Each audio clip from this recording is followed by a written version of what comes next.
Le projet de la distillerie Côte-des-Saints est né d'une vision vraiment intéressante de trois frères, les frères Dubé, Yves, Michel et Jean, qui avaient comme vision de faire au Québec vraiment une distillerie qui serait capable de produire du champ à la bouteille des alcools de très haute qualité, spécialement du whisky. Mon nom est Guy Page, je suis un des partenaires à la distillerie Côte-des-Saints. Nous nous trouvons présentement à Mirabel et nous sommes membres de Distilleries du Québec.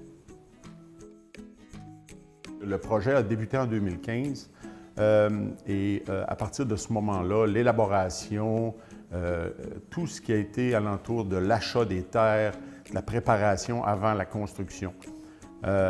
Suite à ça, d'autres membres se sont joints à l'équipe, tels que moi en 2016, François Marquis, Anne Brazé, Denis Guindon en 2017 pour former l'équipe de Côte-des-Saints. Pourquoi Mirabel? Mirabel est reconnu pour offrir une qualité d'eau qui est incroyable et le choix logique pour nous est devenu Mirabel. Nous sommes des gens de la région d'ici, environnante, et on a commencé à faire la recherche de terres agricoles où est-ce qu'on serait capable de s'établir, d'avoir suffisamment d'acres de terre pour récolter la quantité qui serait suffisante pour nous pour produire la quantité d'alcool qu'on aurait besoin de produire pour mener le projet à terme. Présentement, les produits que nous avons disponibles, le gin Côte-des-Saints Premium qui est disponible ici à la distillerie depuis décembre 2019 et à la SAQ depuis janvier 2020. La liqueur de cacao depuis le printemps 2020 et la liqueur de menthe à l'été 2020 sont disponibles seulement ici à la distillerie. Cependant, devraient être disponibles, on espère, à la SAC avant Noël. Dans ces produits-là, vous allez retrouver l'orge, le même orge qui sert à atteindre notre vision de whisky dans le gin, dans la liqueur de menthe et dans la liqueur de cacao. Donc, on va littéralement travailler l'orge qu'on va distiller en low wine et qu'on va faire un alcool neutre après à 95 %. Et c'est à partir de cet alcool neutre-là qu'on va être capable de transformer vers un gin ou vers une liqueur, tout dépendant du produit qu'on veut faire. Donc, ce qui est intéressant dans ça, c'est que l'orge nous donne des propriétés au niveau d'un alcool qui est très doux, qui est beaucoup moins éthylique, beaucoup moins alcooleux.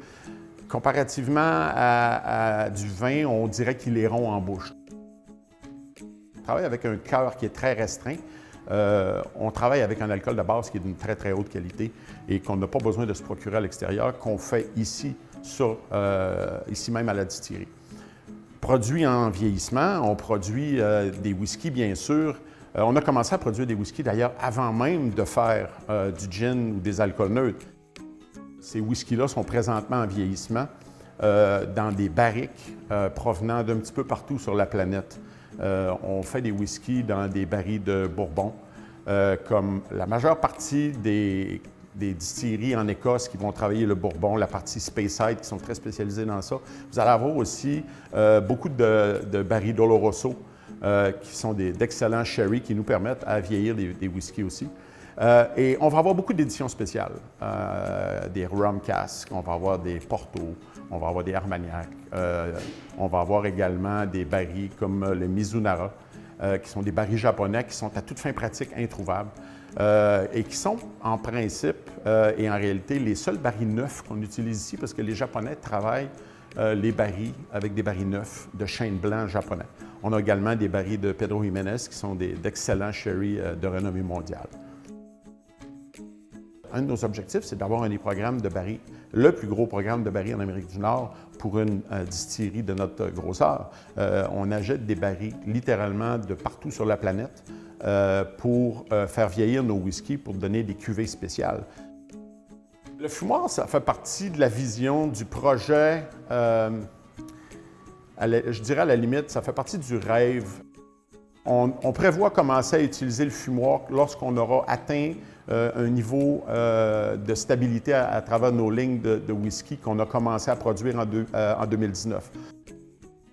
Il y a peu de gens qui se sont risqués dans cette aventure-là. Et ça faisait partie de notre vision qui était de produire des spiritueux d'exception. Et en faisant ça, on s'assure une place de choix parmi ceux qui vont être capables de faire des choses hors de l'ordinaire.